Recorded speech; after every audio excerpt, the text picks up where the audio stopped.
ويل باردينوربور: صدام حسين وحراسه الأمريكيين وما لم يسجله التاريخ. في كتاب سجين في قصره يقودون هذا الكتاب للاطلاع على الأيام الأخيرة لصدام حسين وفق ما رواه حراسه الذين يرون قصة خالدة عن معنى الواجب والشرف وقبل ذلك الرحمة. كان صدام حسين نائما بعمق في زنزانته، وكانت القيادة الأمريكية على أهبة الاستعداد منذ بضعة أيام لعلمهم بأن الأوامر لتنفيذ الإعدام يمكن أن تأتي في أي وقت، وكان الحرس يدركون بأن وقتهم مع صدام يوشك على الانتهاء، وكان يبدو في حالة جيدة حقا باستثناء ألم في الظهر وبعض العظام المتيبسة. أطفأ الحارسان ضوء صدام بعد استلقائه على سريره، وحرصا على التحدث بصوت منخفض كي لا يزعجانه. قبل ساعات عطل الرقيب المناوب في الحراسة مذياع صدام الصغير ليضمن عدم سماعه توقيت إعدامه دون قصد، بما أن البرامج الإخبارية كانت قد بدأت تتحدث عن قرب إعدامه. حوالي الساعة 3 صباحا جاء الملازم جاكسون والمترجم اللبناني إلى زنزانة صدام حسين، أضاء المصباح ودخلها، وأخبر الرئيس صدام حسين بأن تلك الليلة هي الليلة الموعودة، وبأنه كان بحاجة للنهوض وبدء تحضيراته النهائية لإعدامه الذي سينفذ خلال بضع ساعات. كان يعلمان بأنه لا يجب أن يستعجل، ولهذا السبب منحاه الوقت الكافي للاستعداد. استقبل المهيب الركن الخبر بهدوء، وبدا بأنه كان يترقبه، وقال لهم أنه حكم بالموت سابقا وأن الأمر لا يزعجه. طلب صدام حسين الاستحمام، ثم بدأ بالوضوء أمام مغسلة زنزانته. واصل الرئيس الاستعداد بعناية لظهوره الأخير على مسرح العالم. وجد صعوبة في إيجاد الجورب المناسب، فساعده بضعة جنود في البحث بين حقائبه حتى وجده، وكان غير مكترث بالأمر حتى أنه سأل الحراس الأمريكيين أن نالوا ما يكفي من النوم قبل مهمة الصباح الباكر. ثم قام صدام حسين بجرد ذهني لمجموعة ممتلكاته الصغيرة، وتصفح بعضا من المواد التي كتبها متحققا منها للمرة الأخيرة للتأكد، فيما أنه نقل أفكاره بدقة. وبعد أن بحث بين أشيائه لدقائق أخرى، رفع صدام حسين رأسه ونادى: يا صديقي، كما يفعل عادة عندما يحاول جذب انتباه الحراس، مشيرا إلى أحد الحراس لكي يأتي، واسمه هاتش. ثم لاحظ صدام حسين أنه كان يحمل علبة زرقاء وأعطاها له من خلال القضبان، وبعد ذلك مد ذراعه وخلع ساعة ريموند ويل غالية الثمن التي كان يرتديها وأعطاها له.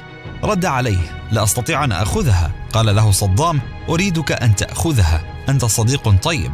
أخذها، وكان يعلم أنها الساعة الثمينة التي كان صدام حسين يفضل ارتداءها في قاعة المحكمة. ثم أخرج بعناية واحدة من أفضل بذاته ليرتديها، كما اعتاد أن يفعل قبل مغادرته الزنزانة من أجل الظهور في العلن. وبعد ذلك وضع على نفسه الكثير من الكولونيا. حول هذا الأمر كان يقول أحد الجنود: بوسعك أن تشم رائحته من بعد ميل. في ذلك الوقت كان معظم الحراس 12 قد تجمعوا بالقرب من زنزانته من أجل بدء التحرك نحو موقع الإعدام. وعندما لاحظ الحراس المجتمعين بالقرب منه، أوقف صدام حسين لوهلة تحضيراته النهائية وتوجه نحوهم، وقال برأس شامخ وصدر بارز أن مجموعة الحراس أصبحوا عائلة بالنسبة إليه، وقال إنه سيموت كجندي دافع عن وطنه، وشكرهم على معاملتهم الحسنة، ثم صفحهم تعبيرا عن امتنانه. حان الوقت. لبس الرجل العجوز معطفه الأسود، ثم وضع بعناية قبعة الفرو الداكن على رأسه لحمايته من برودة ما قبل الفجر. توجه مع الحرس الأمريكي إلى مكان الإعدام. تعمد الرجل الكهل ذو اللحية الفضية المشي بطريقة شبه متغطرسة، محاولا الحفاظ على استقامة جسده بالرغم من ألم الظهر الذي كان يشتكي منه غالبا.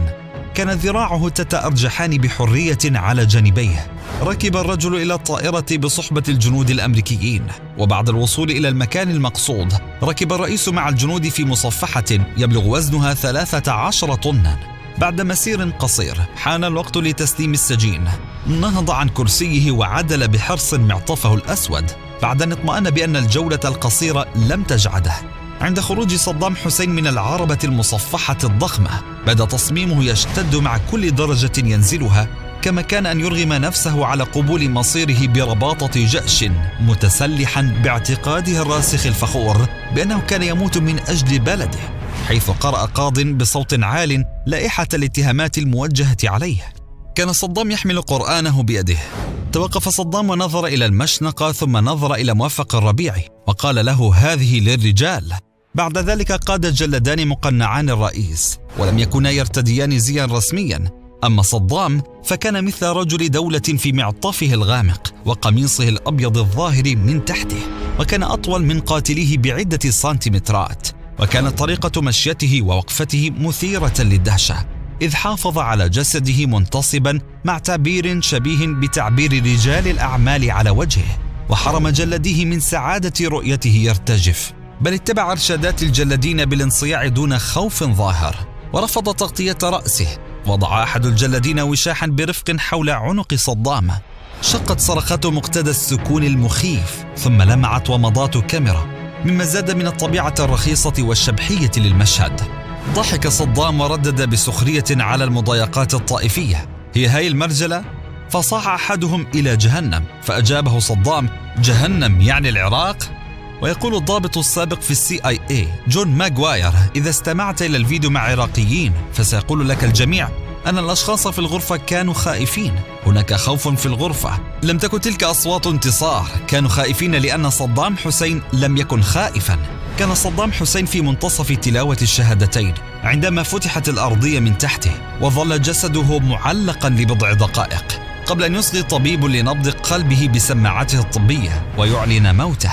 في الساعة 6 صباحا تلا ذلك صوت إطلاق نار جعل الأمريكيين يظنون لوهلة حدوث محاولة إنقاذ في اللحظة الأخيرة، غير أنه كان مجرد إظهار للفرح من قبل أعداء صدام بعد أن أصبحت اللحظة التي انتظروها طويلا حقيقة. كان صدام حسين الشخص الأكثر جدارة بالاحترام في تلك العملية القذرة. حتى موفق الربيعي كان مصدوما من هدوء ورباطة جأش صدام حسين عند دنوه من نهايته. كان قويا حتى النهاية.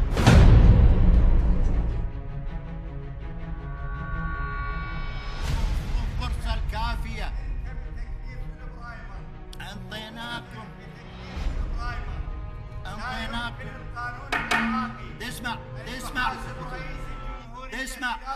اسمع انت متهم، انت فلا تقدر لا انت ولا ابوك يجيبني الى مكان الحلال.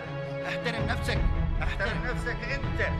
أنا محترم نفسي، أنا قاضي. من يحترم يحترم.